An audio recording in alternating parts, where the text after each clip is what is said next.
We are here with Eva Mendes, actress, businesswoman, and so many other things. Thank you so much for joining me today. Thank you, Alex. So you have done so many things in your career, from film to more traditional forms of entrepreneurship, but I want to start kind of at the beginning. You were born in Miami, grew up in LA. Yeah. What about being in those spaces and growing up in those places impacted you, your interests, and ultimately your career in Hollywood? I don't know. I think it was my mom really who was we were very, very lower middle class background. My mom struggled a lot. She wasn't a single mom, but she she could have had a little more help. And she always told me, she said, freedom is when you make your own money. She said, that's what you have to do. You have to figure out how to make your own money. And ever since I was little, I've just been hearing that. And I saw kind of the trap she was in a way, with my father. I love my dad too. I don't want to, but he was the breadwinner of the family, and her not being that for a while, she just always encouraged me to do that. And then she started working, so she spent my childhood with me. Thankfully, I was home with her a lot, but she would always do like odd, like really cool side hustle jobs. Like if it was like Easter, she'd make Easter baskets and sell them to like the block. And, she would do amazing little things like that. So she was always showing me like the value of working and having your hustle on, until she actually started, she started working at a bank when I was like 11. It's just been her support, I think. You were discovered in your 20s and you started acting around that time. What can you tell me about those early experiences? Was acting something you had always wanted to do? Was it a surprise to you to get into that? No, I really just, I mean, to sound crude, I just wanted to make money and be financially independent. And I realized at a certain point that certain people reacted to me in a certain way, and I was like, huh, like a big enough of a ham to just go for anything. And I feel like I wasn't even aware that I could even make money as an actress, and then that failing was even an option. Like I didn't even care about it. I was just like, wait, is this an avenue I could potentially go down? And I did. I'm making it sound simple. It is not. It's very I mean, it's simple, but it's difficult. It's not easy. But anyway, I started studying acting, and then I started getting great opportunities. But I started creating a love of the craft, but I still never loved being in front of the camera. I loved studying about the background of the character and what they want in a scene and breaking down a scene. That's all still exciting to me. But once I got in front of the camera, to this day, it's like I never really loved anything. Yeah. In your first, few roles and your first experiences being on set, being in front of the camera, what were some expectations versus reality of what it meant to be an actor? I don't know. Funny, it's a great question, because I really just went back to one of my first big jobs, and I had to be like 26, and I was on a big set. And I thought, why are they just so nice to only the actors? I thought it was a kind of like bullshit. And there was kind of this like, I don't know, this hierarchy on set that I never quite understood. So I thought it would be more of like a camaraderie. And it is, but I still don't like the kind of like, I don't know if hierarchy is the right word, but I just don't feel like, actors should be treated any more special or not. I mean, I guess it's, Anyway, so that was my big thing. I was like, why is everyone so nice to me? Why can I be like a little late, but that person can't be, or, Yeah. So. When you started acting and you were getting, many starring roles and you were really building your career, did you envision yourself acting for the rest of your life? Was it like a means to an end? Was it to get other opportunities? What was kind of your future goal when you really started thriving in this industry? My future goal was to buy my mother a house, to buy myself a house once I started acting, and to just put money into the bank and it was one of those things that like I had an overall like idea, but I didn't share it with anybody. Like I didn't talk about my goals. I didn't talk about like my objectives. I was just like, this is what I want to do, and I want to make sure that I not only knock on every door, but like peek through every door, like bang down some doors. Like, what else can I do? I was never just like, oh, I'm this actress and I'm now this. No, I was just like, what else? What can I do? What, Yeah. I'm here now. So what else can I do? So I was always looking for opportunity. What were some lessons that you learned in those early parts of your career that you feel like have served you through both acting, through things like design, through things like being a co-owner of a business? Yeah. What are some of those lessons that you feel like have served you? Some of the lessons, first of all, a great lesson I learned early on was like nothing's personal. Like Mhm. if they don't want you for the role, it's not that they don't want you for it. You're not right for it. There's so many other like there's so many variables that go into like hiring somebody for a role. And at first, the first couple of years, I was young and I took it very personally. And then I was like, okay, if I'm going to do this, I can't drive myself crazy. And I have to just know that it's not personal. So that really freed me Mhm. because once I felt like it's not personal, that's when I didn't have a fear of failing. And I don't have a fear of failing. I have a fear of not trying. And that's my fear. It's like, I hate regret. I rather sit and like, oh, well, that didn't work out than like, oh, I wonder if that would have worked out. You have had success in many genres in the acting space. What would you say has been your favorite role that you have ever played?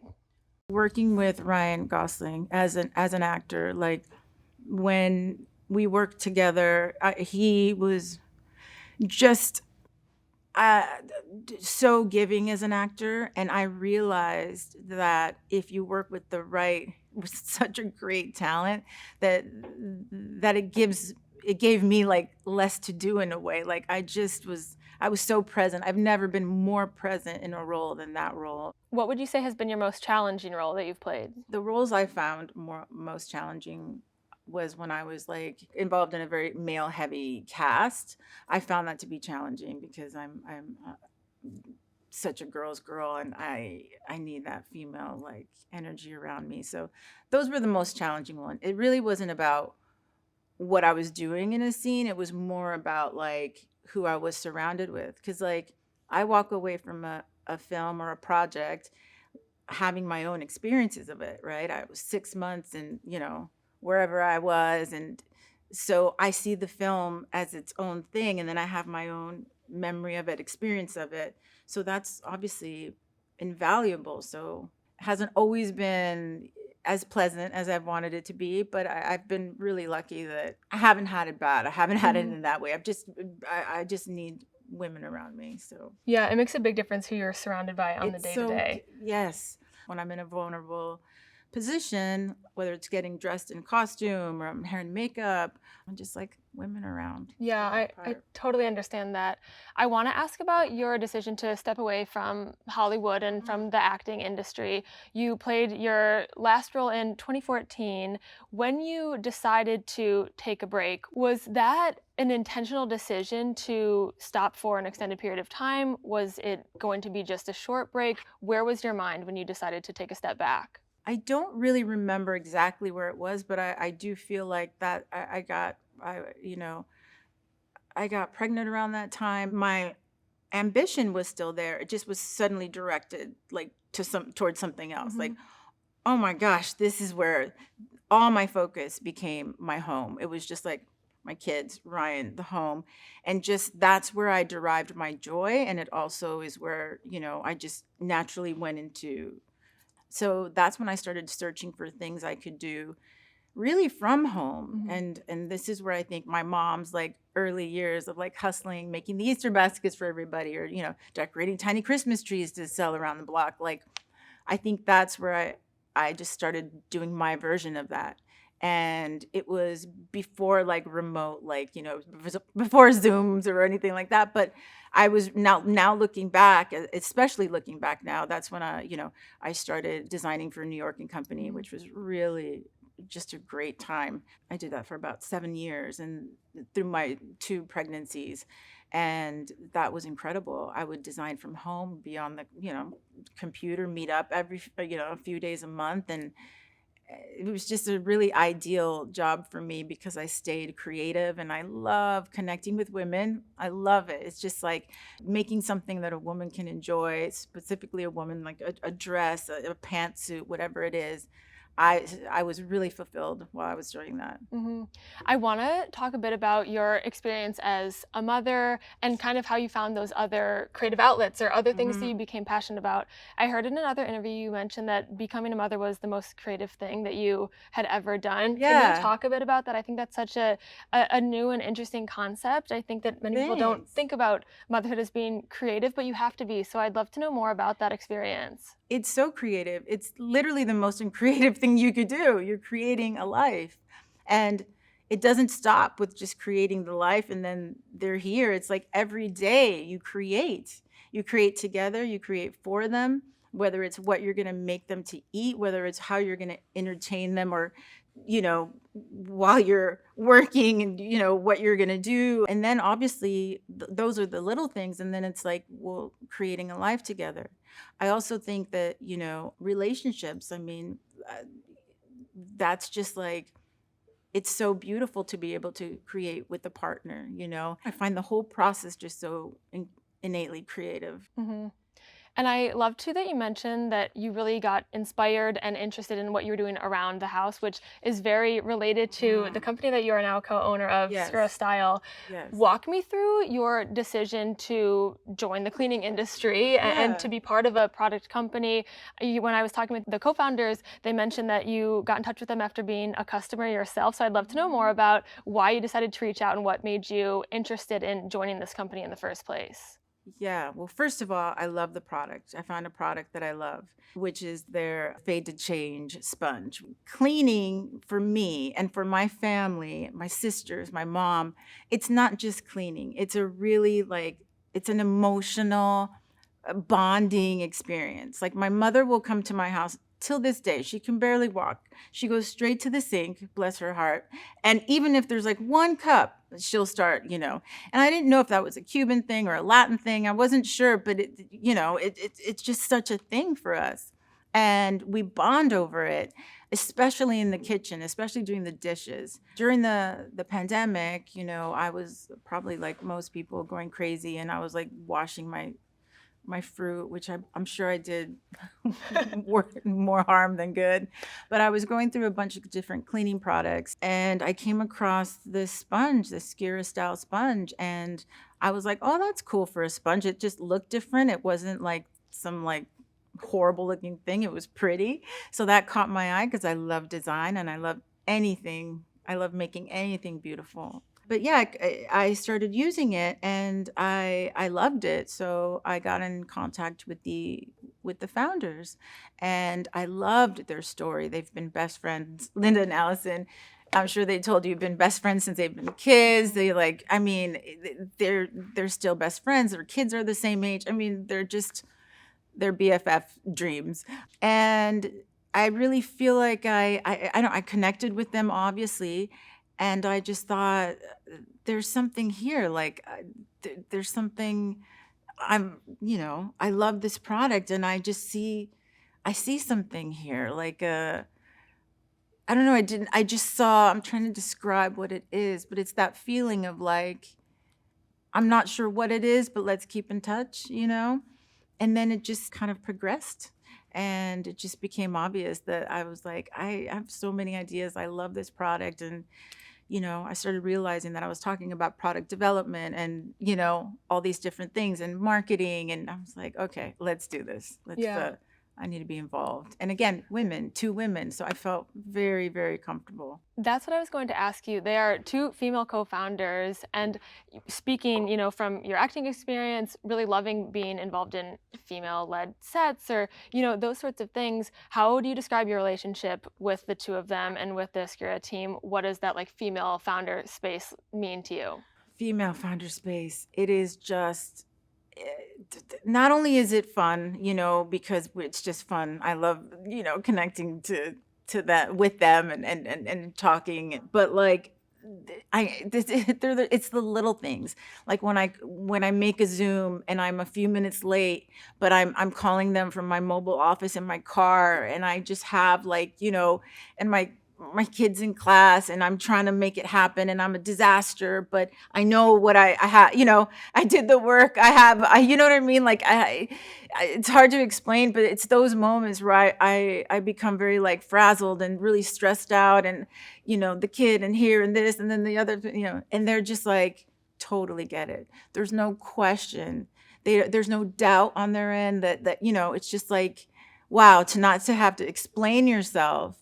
I don't know. I feel like that's great. They know exactly what I'm talking about when I was like, or like all I have to say is, hey guys, my little one's sick right now, and they're just like, oh my God, do we not? We know about that, and those things make for a more supportive Hmm. workplace. Definitely. I'm the kind of person that I need to feel supported or through love, or else I tend to like, I don't know. Some people like a great challenge, and I like a challenge, of course, but I still need it rooted in like love and support, Hmm. if that makes It totally sense. does, yeah.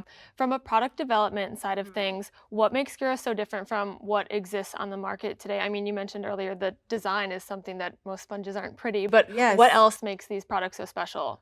Well, specifically the sponge, there's nothing like it. The fade to change technology is just, it's incredible. The fact that we have, you know, the actual monogram fade as the sponge reaches its limit lets you know that, okay, it's time to throw out and change out your sponge, because, sponges are 200,000 times dirtier than our toilet seats. I'm sure you've heard that. Everyone's heard that. And it's true, and it's obviously disgusting. So you're cleaning with something filthy. So anyway, it lets you know, it does the thinking for you. It lets you know when it's time to throw out. So that to me was so genius, and that was huge for me. And again, I love beautiful things. So the fact that it was, something pretty and it wasn't your usual, like, it's not your mama sponge. And then also, obviously loving the other products, the scouring pad, the drying towel. I'm big with drying towels because I still lay out my towel. Oh, I only do dishes by hand, by the way. I have very the dishwasher. I could store toilet paper in there. I never use it. Anyway, I fell in love with all the products, and I saw so much potential. And again, trying to link fashion, style, beauty, color, and trying to elevate the kitchen and bring joy, because that's a place where I derive so much joy from. Mhm. So much joy.